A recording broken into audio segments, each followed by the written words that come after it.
The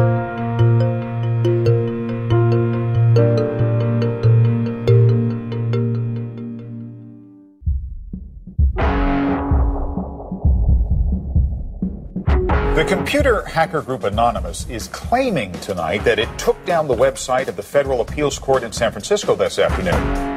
They took down Senate.gov servers. They've taken down HB Gary. Sony's claiming they did $150 million worth of damage. So many confidential files that tonight, because of these hackers, can be in the hands of anyone. Visa, MasterCard, the PayPal situation. The criminals who hacked into Sarah Palin's private email.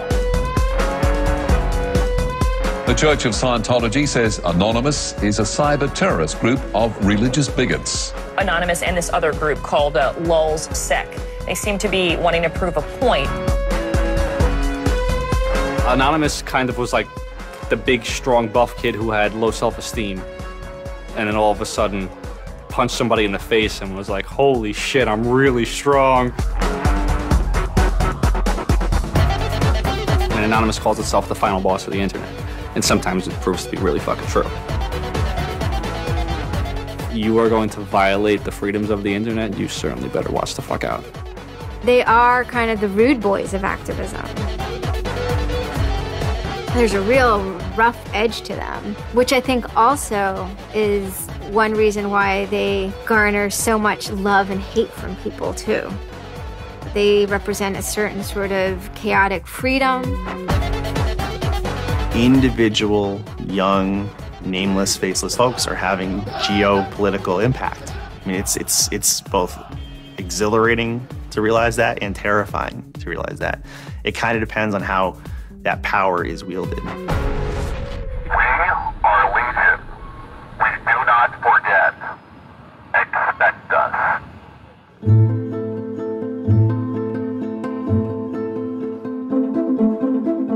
We stand for freedom. We stand for freedom of speech, the power of the people, the ability for them to protest against the government, to right wrongs. No censorship, especially online, but also in real life.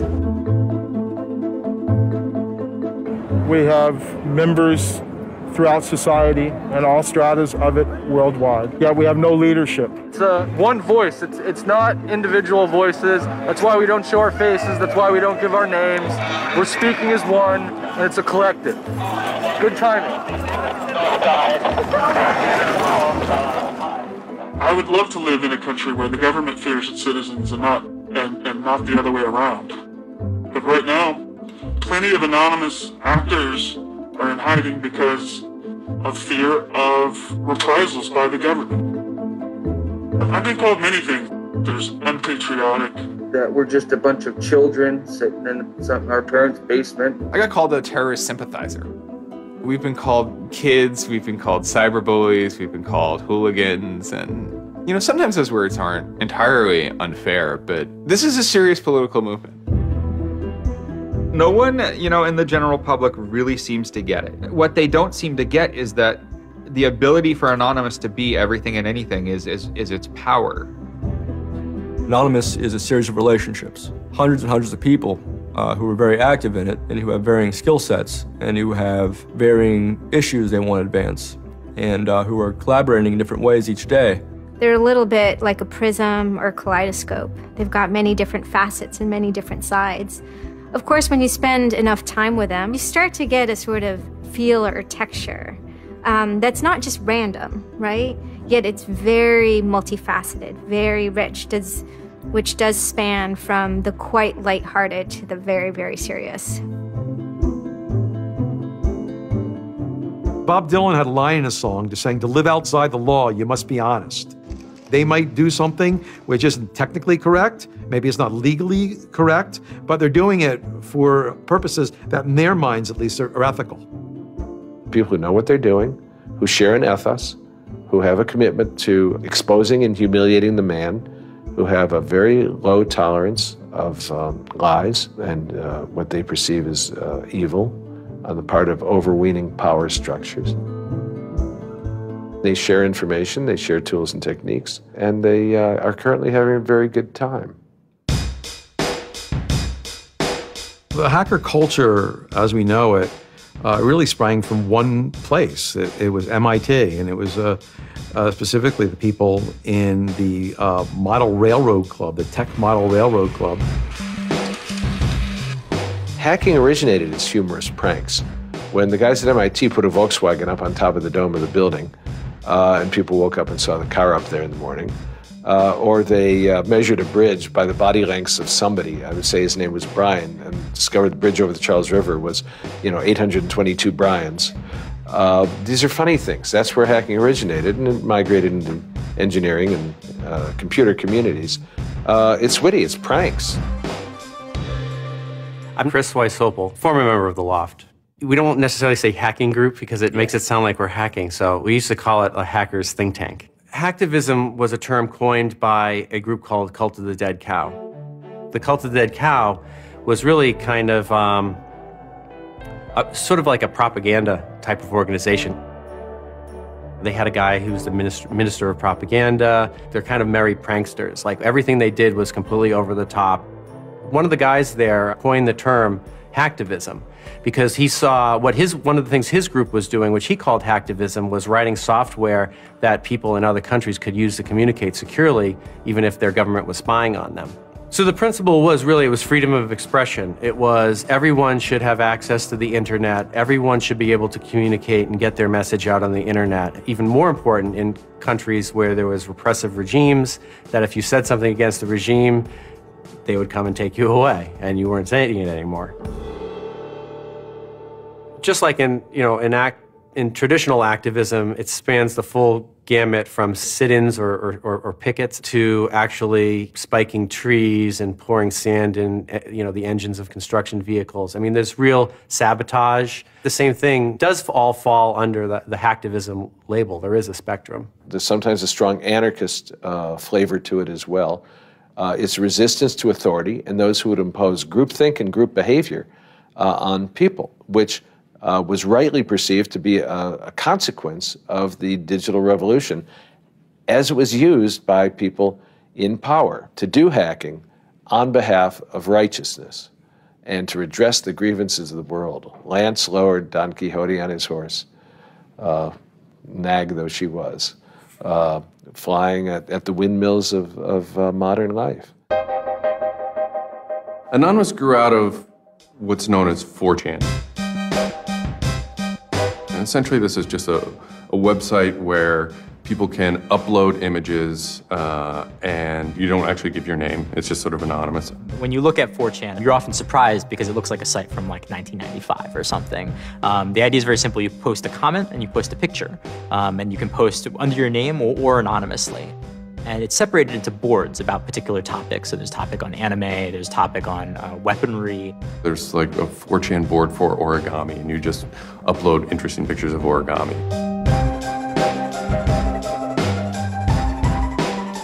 And then there was a group called the B board, which essentially was for like anything goes. The first time anybody goes on B, it's kind of an instant revulsion.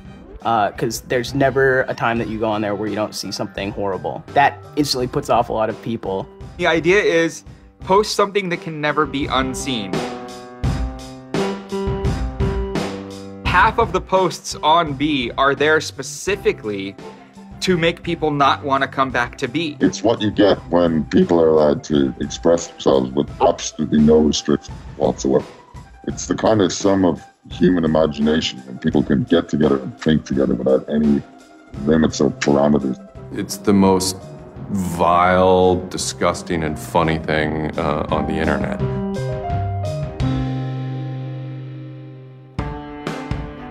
One of the important things about 4chan is to have a thread that really explodes and lasts for a long time.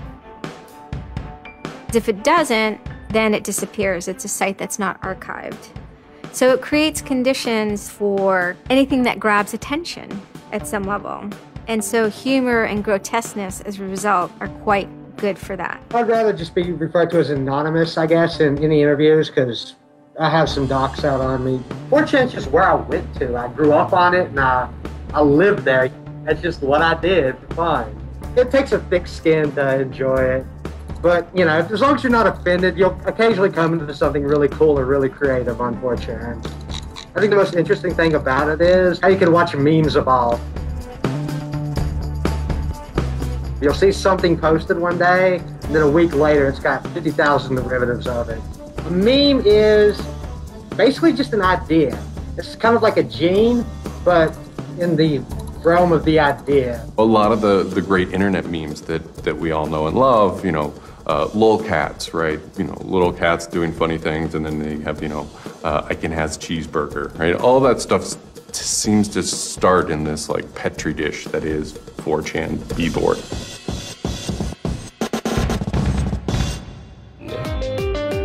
Say it publicly and you're insane. Chocolate rain. Name any meme from the last about 6 years, and I'll bet you either in its first posting ever was on 4chan, or at least one of its earliest revisions that became what it was on 4chan. I can see the food situation is so we'll be on our way. It's basically the best breeding ground for internet culture, and as far as I'm concerned. With your neighborhood insurance rates, chocolate rain. 4chan is also very known for acts of trolling. Trolling is a fucking art. Trolling is getting the person you're talking to get as pissed off as they possibly can, and for no reason except for your own enjoyment. Maybe you're trying to illustrate a point, but it's mostly for your own enjoyment. For them, it's funny that like people think the internet is serious business. And if people think the internet is serious business, it's a troll's job to make their life terrible. The idea of anonymous came initially as a joke. I mean, somebody suggested that what if the whole site, what if 4chan, what if B was just one person?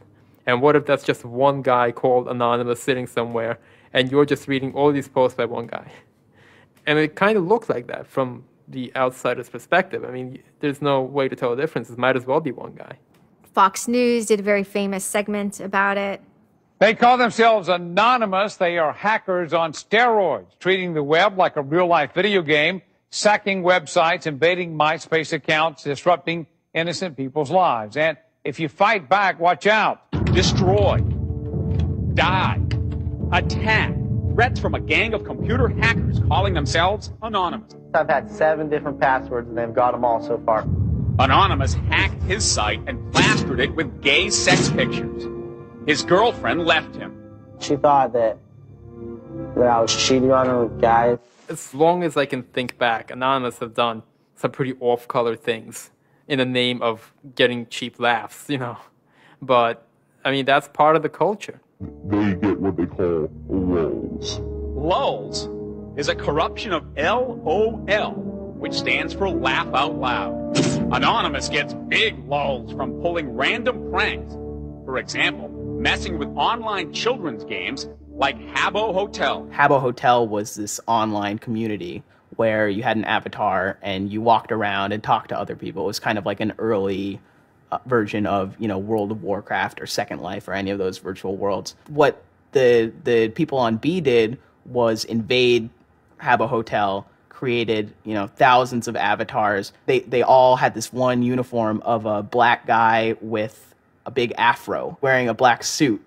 And so there would be thousands of these people, black guys, black suit, you know, huge afro, walking around this world, and they would do things like form a swastika out of themselves. And I think that was a real landmark because it was when they were able to see that, you know, they can use their numbers to do something really interesting and really disruptive. So we blocked the entrance to their pool, and that just pissed them off so fucking much. It was fucking beautiful. That was fucking just wonderful. Wonderful times. Those kids love that pool. They love the shit out of their pool. The goal was actually to offend everyone, simply because the idea that we could offend you by drawing a little shape on the screen was stupid to the people involved in it. They were like, really? You're going to get that mad over us just drawing this on the screen? Wow, well, you need to refocus a little on life because this should not be upsetting you that much. All these different organizations online, whether it's 4chan or just any website, there's typically a community aspect to it. This is where people have their social relationships. This is where their friends are. This is where they have a creative outlet. And so all those aspects are going into groups like Anonymous, where people feel like they're part of a bigger thing and they're able to express themselves within that group. There were certain words, certain phrases, certain ways people respond to things, certain images that were posted that created a pattern, and that pattern was, I guess, the origin of what is now Anonymous. It's like Freemasons with a sense of humor, in so much as they have this common symbology, and one of their chief joys, which is kind of wrapped up in power and secrecy, was the fact that they could recognize each other by referencing these symbols, referencing these phrases. Over 9,000. It's over 9,000! I lost my iPod. Mudkips, anything involving mudkips. So you have this weird sort of international culture developing with people, across the world, wherever they may be. In late 06 and, into early 07, there's a bit of a sea change where instead of just posting a bunch of content or randomly saying we're going to go over to some website and post a bunch of dirty comments against someone, it becomes a little more organized. Welcome to the Hal Turner Show. They went after a guy named Hal Turner. I am being discriminated against because I'm white. Hal Turner was a neo-Nazi who was, big online and had a podcast. I think that the 14th Amendment was not ratified properly, and I think, therefore, it is still okay to have Negroes as slaves in America. The first time I heard about Hal Turner is he was knocking somebody on 4chan. There's a million neo-Nazis out there. But he started picking on our dude, so we had to go to our dude's fucking defense, and it just so happened that he was a neo-Nazi, so that's a bigger reason that he's a fucking dickface. Who are you? Where are you calling from? Hola, this is Pedro. Spick, don't call. Diego. He was just a horribly racist radio personality who seemed to handle it well when you called in. Like, he could handle being berated by Anonymous. And that made it very interesting. It made it a bit of a challenge. It wasn't some guy who just either crumbled or stopped answering the phone. It was a guy who would yell back. Hal Turner wasn't the first, actual person that, Anonymous had caused trouble for, but the circumstances ended up being significant. They DDoS'd his website, stuff like that, costing him thousands of dollars, bandwidth fees. Denial of service has been around for a long, long time. The equivalent of if you, for some reason wanted to disrupt a bus service, right? You can hire 1,000 extras to all go and line up at the bus station, right? And get on the bus. And so that anyone who was really trying to get on the bus couldn't do it, right? It's as simple as that. When you stop trying to visit, website goes back up, no permanent damage. We DDoSed him, and then we kind of trolled him in real life. We sent countless pizzas to his house. We signed him up for escorts on Craigslist. We sent a bunch of pallets of industrial materials to his house, which he ultimately had to foot the bill for. And basically, we destroyed his ability to pay for his radio show, and that took him off the internet. And then they ended up getting some real hackers to help them out. This wasn't sort of pranks. They actually were able to get into Hal Turner's private servers and his mail servers and find some interesting emails that he was serving as an FBI informant, which, if you're a right-wing neo-Nazi, is not a good thing to be. And obviously him being an FBI informant and also his reaction, his sort of douchebaggy reaction to the raids, damaged his credibility within the white nationalist scene, which is a shame. Hal Turner's gone. He's been prosecuted by the feds for threatening judges.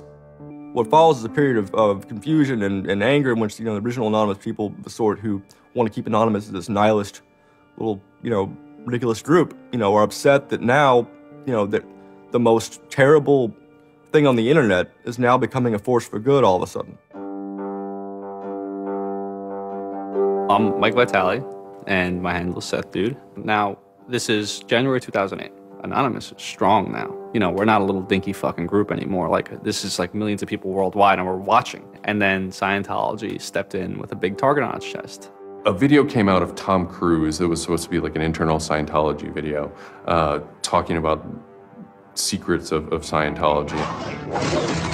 Being a Scientologist, when you drive past an accident, it's not like anyone else. As you drive past, you know you have to do something about it because you know you're the only one that can really help. It talks about you're the only one who can stop, bad things from happening. And so this is kind of widely mocked online. It circulated like wildfire. Instantly, the Scientologists post a DMCA, Digital Millennium Copyright Act. And this is a way that if you own content, you can go to video sites, upload sites, and have your content pulled when someone uploads it illegally. Scientology's always at odds with the internet, always trying to legally bully people out of fucking them over on the internet. They always did that. And then here they are trying it again, but you know what? Anonymous saw that and they said, oh, you guys just fucked around badly. Like, you're trying to censor our internet. Like, are you trying to take a joke away from Anonymous? Like, you don't do that. A few people on 4chan posted, hey, we should grab that video and post it on a few other sites. What followed was, it's this term called the Barbra Streisand effect. And this video, as they're attempting to suppress it, went everywhere. Like, everywhere you look on the internet, you were gonna stumble upon this video. Actually, Gawker, the site that I work for, was, I think, the first one to put it on the website, and we got in a huge legal battle with Scientology, who wanted us to take it down.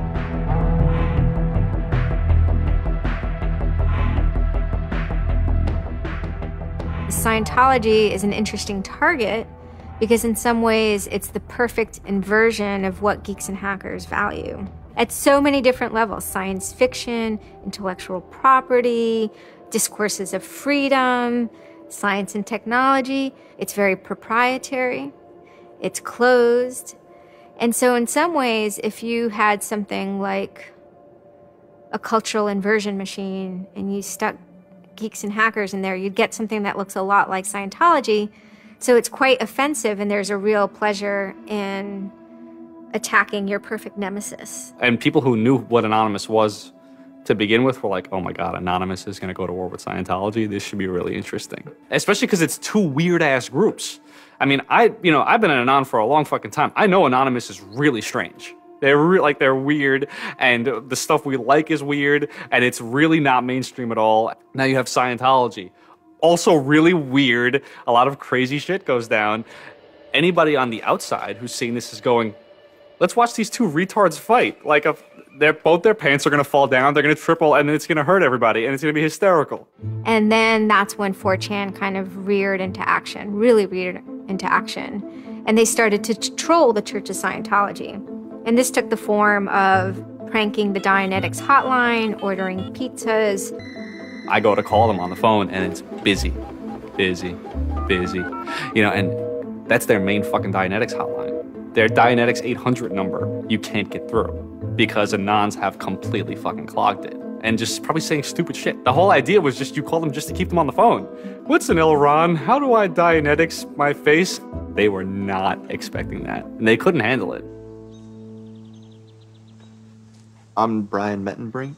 I had just gone to 4chan just on pure happenstance, and I saw a post about the Scientology thing, and I started looking up stuff, and I'm like, oh, this is actually for a decent cause. I think I'll, do this. Anonymous members have developed a distributed denial of service attack tool called Low Orbit Ion Cannon, which is a name taken from a computer game. Low Orbit Ion Cannon is what's called an endgame weapon in Red Alert. All you had to do was literally follow instructions, step by step. What you do is you put in the site, you see that the IP is correct, you make sure that all these settings are good, and you hit the button, and off it goes. And what it does is it tells Scientology.org, in this case, it tells them to send their website to my computer about, I think, it was 800,000 times in a weekend, and I'm pretty sure I probably took it down myself a couple of times. It felt like you were making a difference, just you yourself, and you didn't even have to leave your home, And one of the guys said, we need to make a video. We have to make a video. Hello, leaders of Scientology. We are Anonymous. When the video came out on January 21st, that was one of the first times that Anonymous, as a culture, started referring to itself as Anonymous as a movement. That video probably changed everything. We are Anonymous. We are Legion. We do not forgive. We do not forget. Expect us. It basically looked like if a computer was going to tell you that he was going to beat the shit out of you, this is what it would look like. That one video really galvanized that moment of innovation. That's exactly like with that video, internet activism, as it's known today, was born. And you just see this consensus forming that it's going to happen. So we made the code of conduct. Don't bring weapons. Dress accordingly. Cover your faces, because they will try and find out who you are and screw with your life. Rule number 17. Cover your face. This will prevent your identification from videos taken by hostiles. Scientology has a history of harassing, stalking, and just generally doing horrible things to its critics. So people needed a way to hide their identities. A lot of people had very legitimate fears. They don't want to be followed home. They don't want to be stalked. They don't want to put their families and themselves in danger. Everyone was going, well, we're going to wear a mask. What's the only fucking mask that we all already know or have a joke about? And it's the Guy Fawkes mask. You see the movie V for Vendetta, the ending scene where everyone's wearing the Guy Fawkes mask. That is very reminiscent of what Anonymous thinks Anonymous is.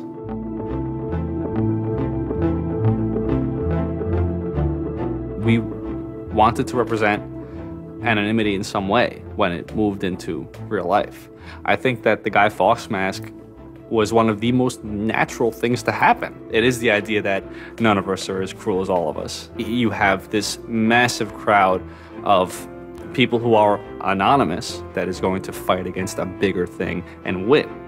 Even after watching the video, it's like, yeah, this is great, but who's actually gonna do it? Who's gonna step up? Are people actually gonna get out of their house? And I guess we were really affected by the stereotype of that whole community, they're being internet nerds, that too afraid to leave their mom's basements. No one thought that they were gonna come out.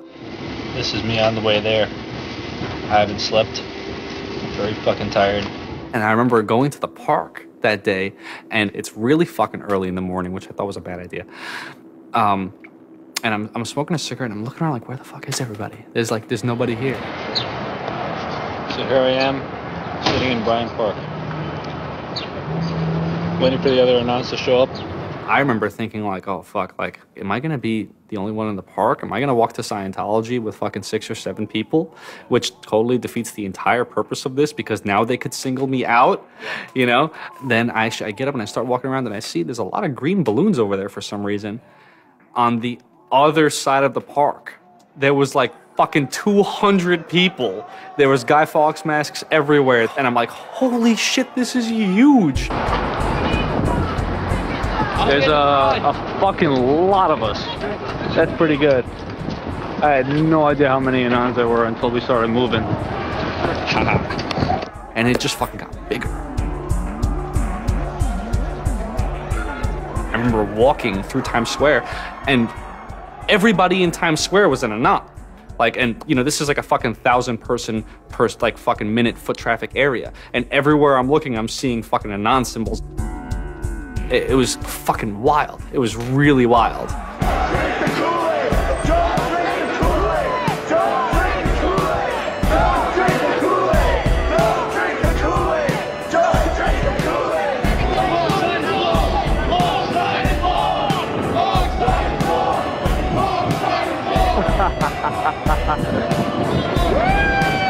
is our fucking raid. Hell yeah! So we start getting numbers in. And Sydney. We're thinking that it's going to be 50 people. And before 10 a.m., before even time, there's already 50 people there. And there's still streams of people walking down the streets. A couple hours into it, because I didn't go to bed until 1 in the morning, you're looking at Sydney as, wow, there's 250 people in Sydney. The cops are estimating higher than that for their reports. What just happened? Adelaide, Perth, and Melbourne happened. And, over 200 at each of them. We nearly broke 1,000 leaving Australia. Now, the next protest was Tel Aviv, which had actually gotten its first Scientology building right before this. There were Palestinians and Israelis at this protest, both holding their flags. And at one point, they actually switched flags and held up each other's flags and whatnot. It was awesome to see. I call our guy in London, Britanon, and I say, hey, what's going on there? And he's like, did you just get out of bed? I said, yeah, I haven't even turned on the computer. I just figured I'd call you. And he said, we've got 600 people and the cops are really, really mad at me. All the major cities were having hundreds of people come out. It's massive. Clearwater had like 300 people. I don't think anyone beat out LA. I think LA had over 1,000 people. We are Legion! We are Legion! The thing that happened was something completely different, and hundreds of people from every city just swarmed the streets. It was kind of overwhelming, a little even scary, but scary in a good way. Soon, we're at around the 10,000 mark, and we were joking the whole time, over 9,000, one of those memes. It was too surreal. It was not believable. You go by what name? We are Anonymous.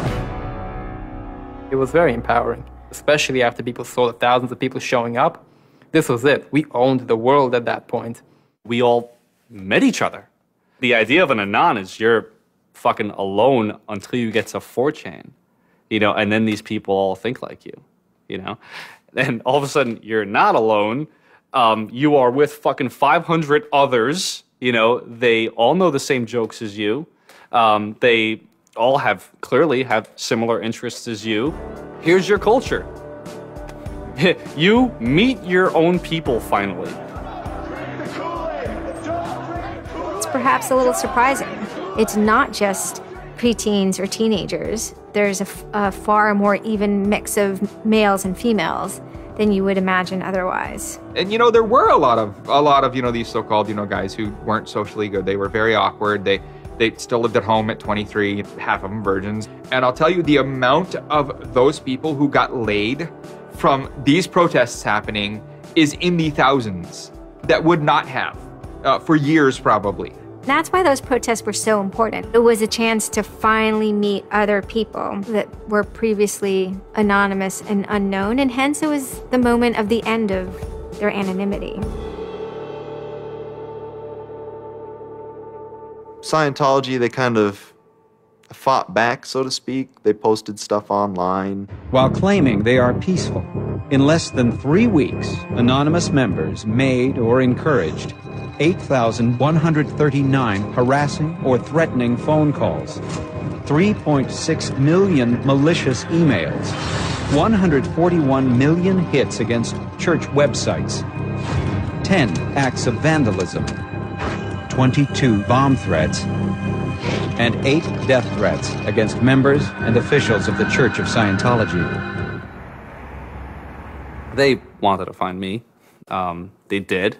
They hired PIs. They started taking pictures of us, threatening to sue us. I did the whole low orbit ion cannon stuff, and then I pretty much just went about my life after that for, I think it's 6 months, and then the FBI showed up here at my parents' house. 2 men got out of the car and took Flashed their jackets off and laid their guns on the front seat and came up to ask us if Brian was home and explained that they were the FBI and they were looking for Brian, and I've never been so scared. I did the second most damage is what Scientology said. I sent the second most out of everybody. So I got the maximum for my category, which was 1 year in prison and 1 year supervised release. I think, the way I feel is for what I did was one of the most lopsided punishments I've ever read about or heard of. Yeah, I think it's ridiculous, especially the year supervised release where I can't touch a computer for a year. I'm not sure what that's supposed to solve except make my life difficult. So that computer behind me back there, I could go back to prison if I went over and touched it. I'm very proud of what he did. He stood up for what he believed in.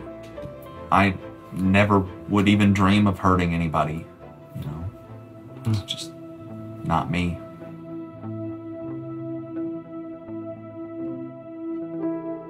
Prior to Anonymous, critics of the church still had to be very, very careful because of the aggressive lawsuits that were launched against academics, journalists, and other critics. I would say that era is over. And Anonymous, more than any other sort of intervention, is probably responsible for that change. This actually caused a decent rift in Anonymous. There was one big group, significant group of people who would say, this Chanology stuff, it's cancer, it's awful, it's bad, it's just bringing attention to us that we don't want. One Anon said it well once. There is no leader. Their ops have momentary leaders, de facto leaders. Almost through meritocracy, there's more respected or more persistent participants. Some people participate in a single operation and are never heard from again. It might even be a housewife who just, agrees with that political statement or that protest. I like to describe this with the picture of a bird swarm. Everybody's flying very, very quiet. Suddenly, one bird flies into the other direction and the mass fly into the same direction, following that person. It's totally okay to say, I'm sorry, I don't take part.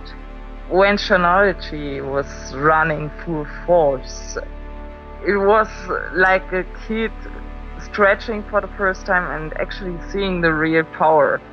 If you had asked me all throughout 2008 and most of 2009, is the politics of Anonymous always going to be sutured and hinged to the Church of Scientology? I would have said yes. And it became unsutured, unhinged, when a different political wing was born in 2010.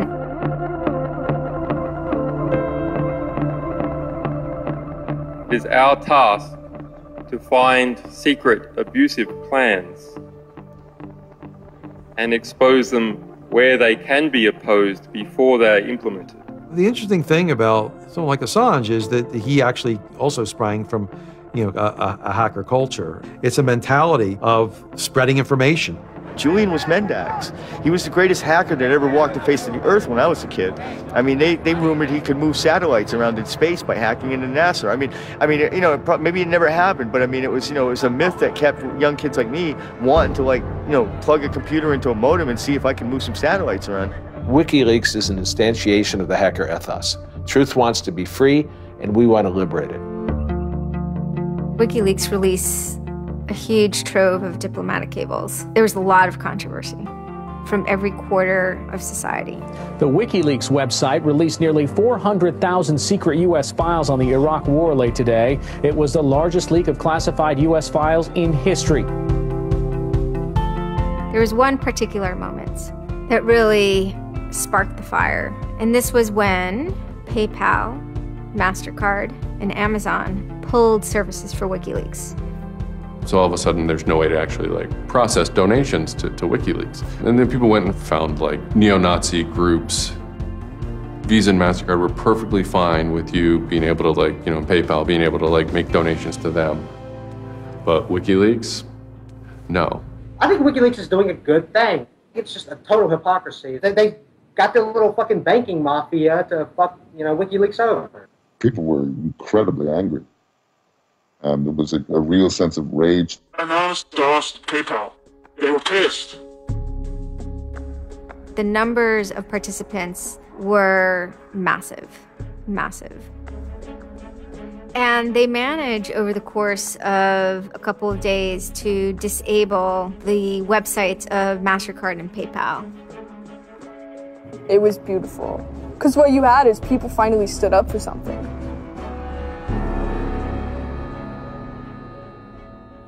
My name's Pete Fine. You can call me an internaut or a hacktivist. Telecomics is an ad hoc cluster of volunteer net activists who have spent much of the last year trying to keep the internet running in the Middle East. In kind of the lead up to the Egyptian revolution, we would tweet on people's behalf. We would get people from Egypt who were unable to access Twitter on their own on our IRC network, and we would take reports from them and tweet them out using our account to kind of help them get the word out about what they were experiencing.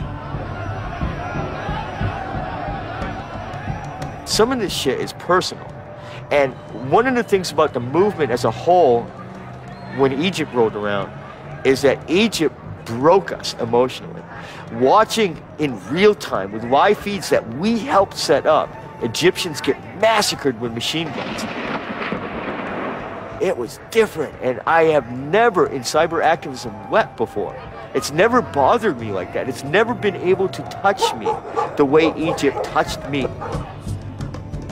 And then January 27th, January 28th rolls around, and the Egyptian government starts shutting down the internet. I mean, just for the whole country. The whole country. There's this fantastic traffic graph that you can see the traffic coming out of Egypt, and it looks like, you know, like this, and it goes like that. Just totally stops. And we were just shocked. I mean, we were just like, what the fuck? Like, what the fuck? To think that a country would completely cut itself off as much as it was able to from the outside world was pretty unthinkable. You know, we know bad things go on in the dark places. That's the kind of thing that could start riots.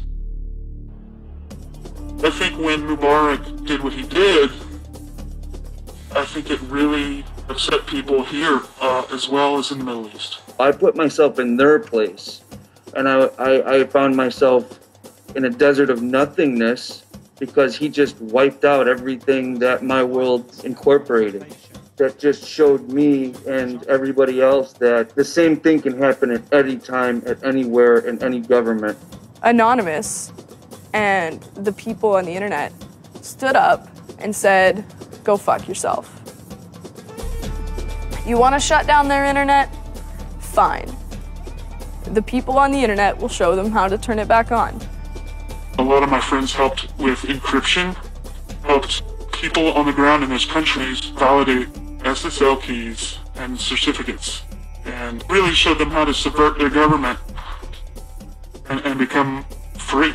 And then Telecomics started to tweet connections to the internet, dial-up connections.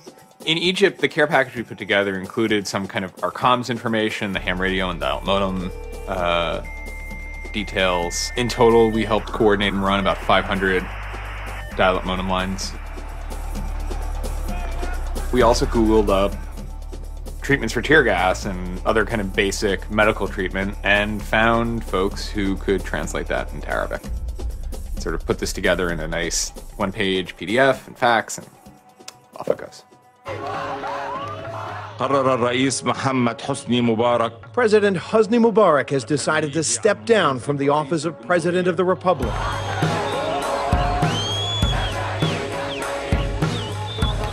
When Mubarak left, it was a hell yeah moment. People can rise up. People can make a change. And I think for a lot of people in America, it was the first time they had seen people rise up and take down their government and say, we're sick of this shit. We're sick of the oppression. We're sick of living as slaves to your power. We had Egyptians come thank us as we're doing this stuff, and I said to them, like, look, you guys just get our back if stuff goes down here. It's a revolution that was facilitated by the internet, by Facebook and by Twitter. Not caused by it. I mean, 50 years of dictatorship has caused the Arab Spring. But the internet has certainly been helping. Although it was awesome and it was one part we were fighting for me it was quite clear that it's not the end of the story. That it's not suddenly changing into rainbows and nine cats or whatever, but that we now have to watch even more. Suddenly on February 5th, Financial Times article comes out that we all see. It's quoting this guy named Aaron Barr, who's the CEO of HP Gary Federal, which is an intelligence contractor. And Aaron Barr is telling his Financial Times journalist, Joseph Min, that he's been secretly monitoring the AnonOps server where all this is going on, and has done so for several weeks, and using his own custom brand of information operations techniques, has managed to identify the alleged leadership of Anonymous, including 25, quote, lieutenants, unquote, some sort. We have to see this document. Everyone wants to know. We don't need to destroy him. We don't need to destroy his company. So they get it. It was unbelievably easy to get into that network. Now, to put that in hacker terms, Anonymous is a hornet's nest. And Barr said, I'm going to stick my penis in that thing. The HP Gary hack brought about 70,000 emails. Probably the most important ones had to do with a proposal that HP Gary had already formulated. It was packaged up as a nice PowerPoint presentation. Kind of act as privatized agent provocateurs, where they were going to discredit WikiLeaks. HP Gary was proposing submitting fake documents to WikiLeaks, and then when discovered as fake, the error could be called out and it would discredit WikiLeaks. Right. So there's a lot of like specifics that I can't talk about. So let me try to answer that though in a general sense. First of all, it's probably no surprise to anybody. I'm not a big fan of WikiLeaks. I think that the broad purpose of trying to get as much information, proprietary or classified information for the government, expose that, is an extremely destructive and dangerous purpose. The proposals involve conducting information war on WikiLeaks and its supporters, creating dissension within WikiLeaks, DDoS attacks. You also wanted to launch cyber attacks on WikiLeaks infrastructure to get information on document submitters. One thing I guess I want to make sure is clear is, you know, none of those activities had actually occurred. You know, in business, there's, you know, when you start proposing or thinking about an idea, there's a brainstorming phase. And somebody says, well, what if, you know, what could we do? What's theoretically possible? Well, still, this was an idea. This was proposed. This was something that you thought about. Right. They also wanted to go on a campaign kind of targeting Glenn Greenwald, who's a reporter for Salon, who's an outspoken kind of critic of the government and supporter of WikiLeaks. It seems like you're trying to attack a journalist here. Yeah, and I don't want to talk too much more about Glenn Greenwald, but other than, you know, what I previously said is, you know, there was never an intent to attack journalists, not on my part. You know, nor I guess I should say I should generalize that and to say that, you know, I would never just outwardly attack a journalist, other than if I felt that there was a journalist in my mind that was acting unethically. That, you know, that's a fair game for having a public discussion about. They were walking a very fine ethical line at points, and in many cases, the mass opinion is, no, they stepped well past it. I will not support broad theft of information released to the public, because that's nothing but destructive. If somebody has information that's been stolen from them, and you know, whether or not, you know, WikiLeaks encouraged the theft of that, or whether or not it was just put in their lap, still they're threatening to release the information that is the private property of another organization. So your choices are to just allow that to happen, or to try to stop it. How offensive is too offensive? You know, we've certainly seen a lot of strategy coming out of governments across the world now saying, you know, publicly admitting that they need to develop better offensive strategies in cybersecurity, because defense as a whole, it isn't enough. It never is enough. In the court of public opinion, that took H.B. Gary quickly from being a perceived victim to being a perceived villain themselves. It was becoming harder and harder to distinguish the good guys from the bad guys. And then, kind of seemingly out of the blue, there was something by the name Lulzsec that sailed into the seas. Lulzsec, it's sort of a group, mostly from Anonymous, who, large part of the same people who hacked H.B. Gary. And they decided to form this little group and just carry on operations sort of outside the purview of Anonymous for a while. They hacked whatever they wanted, they released whatever they wanted. It's almost like they had no rules. They just said, this is what we're going to do. We're going to stir up the cart. We're going to get some trouble. We're going to make some waves. And they did. The majority of time, the majority of Anons are not doing anything particularly illegal. When they are, a huge number of them try to do that in a very specific political context. For those people, what Lulzsec was doing, they were funny, but they were attacking random targets. They were breaking the quasi-rules by attacking media.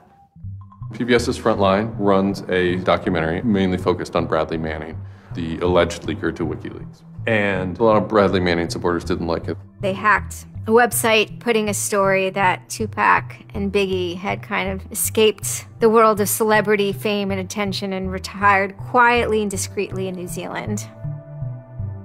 Lulzsec, when they attacked PBS, you know, that gave me the creeps, you know. As a journalist, I'm not too thrilled with the idea of someone judging that we don't like you to write that. We don't like your reporting, so we're going to shut down your website. I'm uncomfortable with that. It could be me, and I could be writing something about a group that they didn't like, and I'm happy to sit and talk with them about it, but don't shut my website down. This is obviously about freedom of speech, so attacking the press would be would sort of be a bit of a contradiction. So people always said, well, we shouldn't do that. And obviously LulzSec had a completely different agenda, so they had no problem doing it. Hacktivism started to become sort of, I would say, almost more nasty, using, sort of more no-holds-barred kind of attacks, sort of more vicious attacks. They sort of saw themselves as going out there, breaking into like anything, everything, governments, corporations, police departments, largely for the same reasons Anonymous would. They went after Arizona for immigration policy, 50-day run, causing mayhem, havoc, and then ended it. The computer hacking group Lulz Security has announced it's disbanding, saying it had achieved its mission to disrupt government and corporate organizations for fun. I call this whole thing the rise of the chaotic actor. And chaotic could be chaotic good, neutral, or evil. If you go back to the old Dungeons and Dragons charts. And some people see Anon-Ops initially, let's stick with Anonymous, as chaotic good. They saw Operation Payback, or they saw attacking Scientology, and they say that's good. It's like Robin Hood, right? Chaotic good. Outside the system, but doing something good. Other people saw Anon as chaotic evil, like the Joker. They just want to see the world burn and doing potentially irreparable damage. And the truth is, yes, it's the entire column of chaotic. I'm actually a little less concerned about some of the things LulzSec's done and more concerned about the next generation of LulzSec, the next turn of the crank of who takes it further or is more aggressive. Whoever fights monsters, should see to it they don't themselves become one. Really, as powerful as they seem to be, LulzSec and Anonymous are really small potatoes compared to the bigger operations that are going on that we don't hear about, maybe operations funded by government.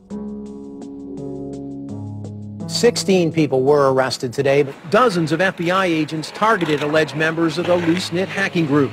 Armed with search warrants, agents hit 6 homes in New York, along with locations across the country. The people arrested yesterday were suspected of attacking PayPal's website after the company shut off payments to WikiLeaks.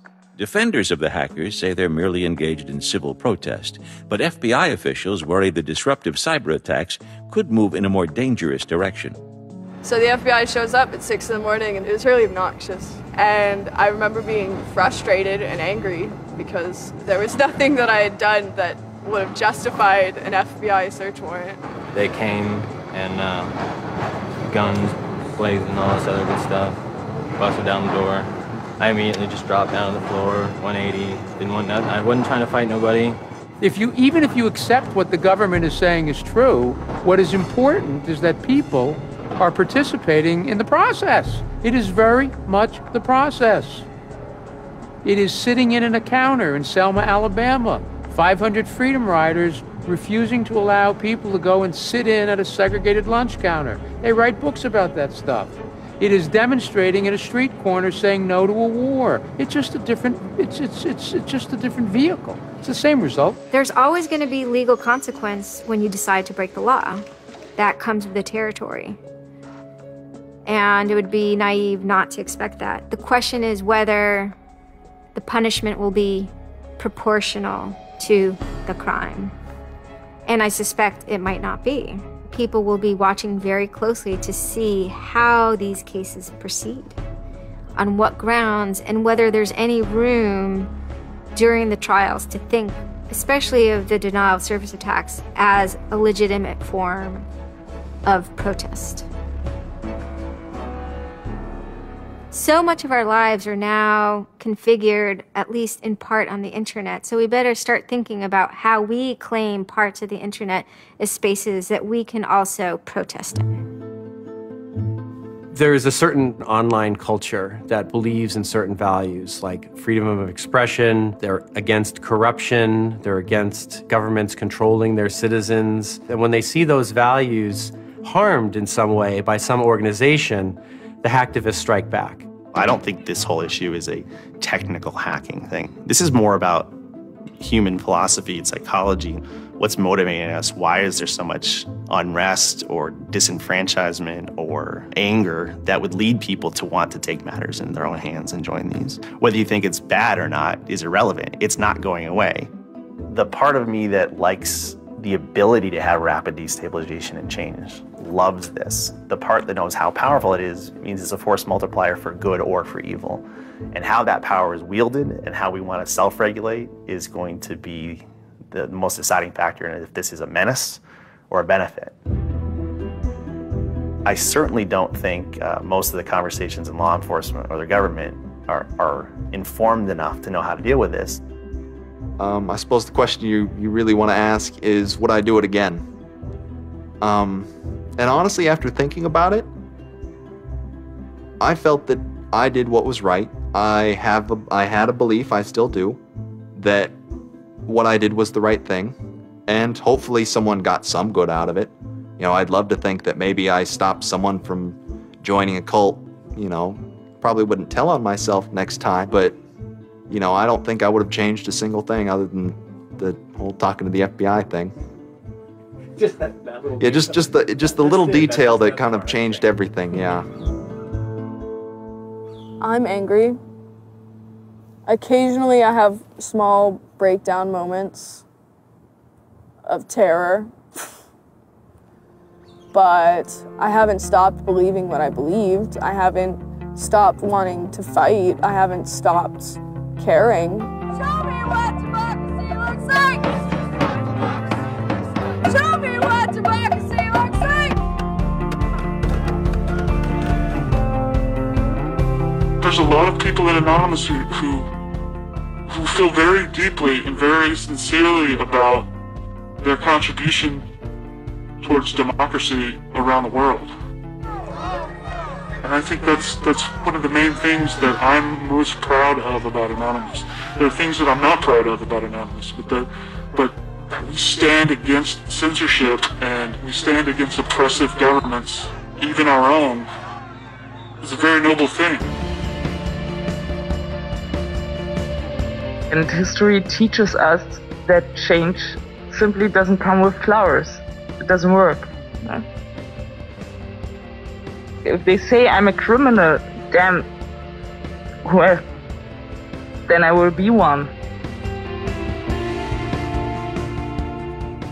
I don't care if you're a Democrat or a Republican or an independent, or if you like Ron Paul, or if you worship pigeons or Scientology, or if you're Catholic or atheist or Methodist. I don't care about that. Your opinion matters. I don't care if I disagree with it. I don't care if I hate your guts. Your opinion matters.